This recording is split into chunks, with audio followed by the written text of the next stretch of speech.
welcome to another exciting episode of the Atheist Experience. I'm Russell Glasser, and God, I love Westboro Baptist Church. Yeah, don't you just love it? With me today is Jennifer Peoples. Okay. Hi, Stephen, everybody. you're on from North Carolina. Hello. Yeah, I mean, I figured since you're talking about moral panic, I guess what I got to say is there's some relevance about how people like to say that atheism leads to war and genocide. They do say that, sure. Yeah. The thing about that is, though, their atheism isn't what caused them to do any of the things they did. The point I like to bring up, though, is that, like, because they like to say that because these individuals, decide to do extreme things. Like I do realize that, like Stalin, he did do some things in the name of atheism. Because he did kill, I've at least heard this, he's killed religious people in order to promote atheism in a sort of violent way, I guess. Well, it wasn't atheism per se, and Russell, correct me if I'm wrong. It was actually he didn't want anybody else interfering with his drive to power. Oh yeah. I'm not saying everything he did was in the name of atheism. Yeah. Yeah, I mean, religions routinely try to suppress one another, and so the suppression of religion is not in itself an expression of atheism. And in this case, it wasn't a religion that Stalin was promoting. It was an ideology. Yeah. I don't think it would be quite fair to say that communism is a religion, and therefore we blame atheist communism on religion, because that would be kind of a spurious connection. But it is the same kind of thing of requiring a vacuum in order to insert your ideas. Yeah. I mean, the point I try to bring up a lot, though, is that, you can, basically take any belief to an extreme. Right. Any individual can take a belief to extreme, but what really matters is if the belief in itself is extreme. Right. Well, I don't know. Atheism isn't. It doesn't even have a doctrine that that preaches extremism and doctrine at all. This is an area where I disagree with Matt, because Matt says that atheism can't drive you to act in some way.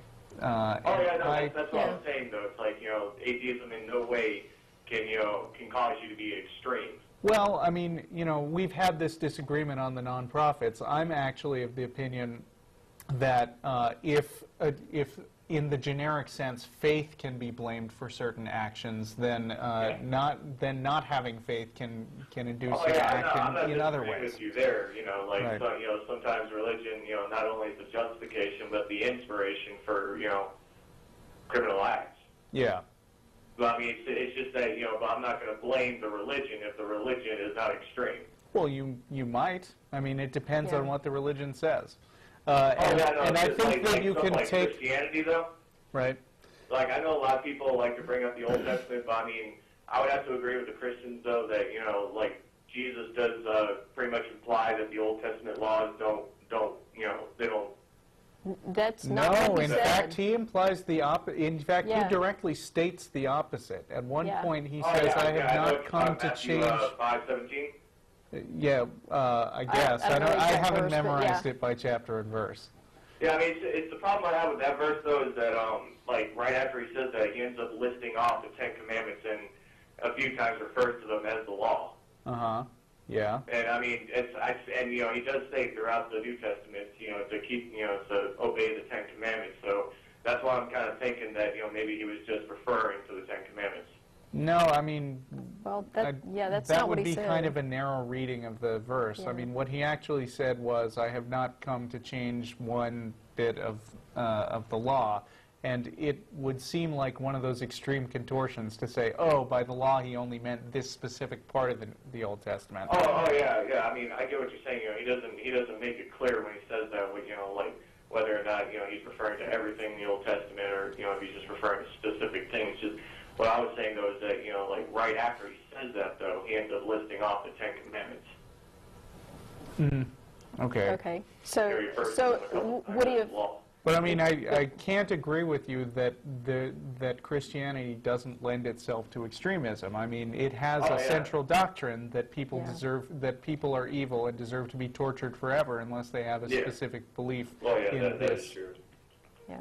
You know, in this religion. It's just like the religion, like what most of the Christians though, that they, whenever they, believe though that Jesus did abolish the Old Testament laws.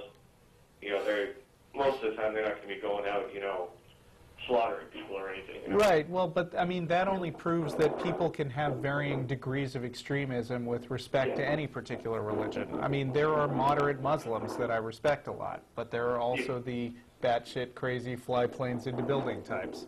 Yeah. Yeah. I mean, I was just trying to use like Christianity as like.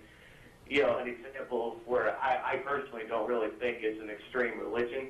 Okay. But, other religions like Islam, though, I think it says around, like, the end of days, you have to slaughter and kill the non-believers. Mm. Well, I think we're going to move on. I think it says that. I'm not really sure, though. Right.